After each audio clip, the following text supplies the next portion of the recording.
ইন্নাল্লাহা আলা কুল্লি শাইইন কাদির, আল্লাহ তুমি সর্বশক্তিমান। আর একটি কথা বলি, আর একটি বিষয়ের মধ্যে আর একটি বিষয় তুলে ধরেছি।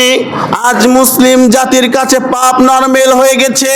যেখানে সেখানে জেনা ব্যভিচার, যেখানে সেখানে এরকম অত্যাচার চলছে।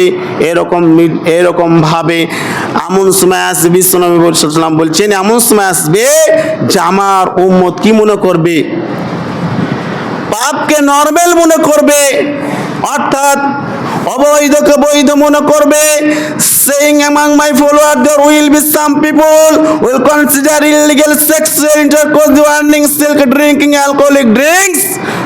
আল্লাহ রাসূল সাল্লাল্লাহু আলাইহি সাল্লাম বুখারীর 5590 নম্বর হাদিসে বিশ্বনবী সাল্লাল্লাহু আলাইহি সাল্লাম বলছেন এমন সময় আসবে, saying among my followers there will be some people will consider illegal, তারা আনলিগ্যালকে লিগ্যাল মনে করবে, সেক্সুয়াল এবং তারা জেনাকে বৈধ মনে করবে, ইন্টারকোর্স ওয়ার্নিং সিল্ক এবং রেশম বৈধ মনে করবে, জামা ড্রেসকে বৈধ মনে করবে, অ্যালকোহলিক ড্রিঙ্কস এবং তারা কি করবে, অ্যালকোহল পান করবে, অর্থাৎ নেশাদ্রব্য পান করবে, মিউজিক্যাল ইনস্ট্রুমেন্ট তারা মিউজিক ব্যবহার করবে, অর্থাৎ বাদ্যযন্ত্র বিভিন্ন রকমভাবে।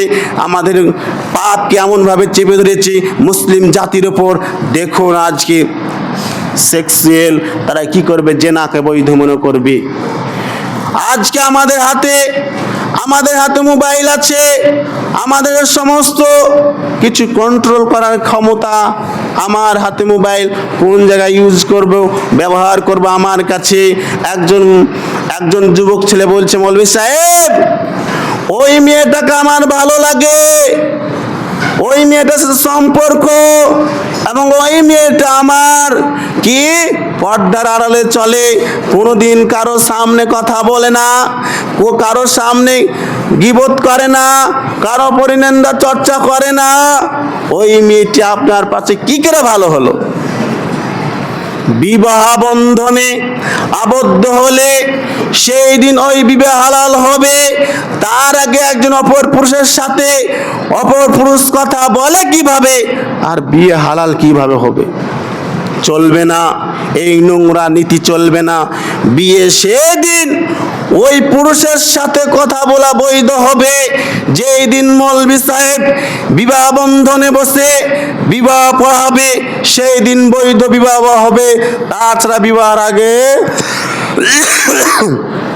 কোনো কিছু চলবে না। বিবাহের আগে কথা বলেন, যাই বলেন, কোনো কিছু চলবে না। আজকে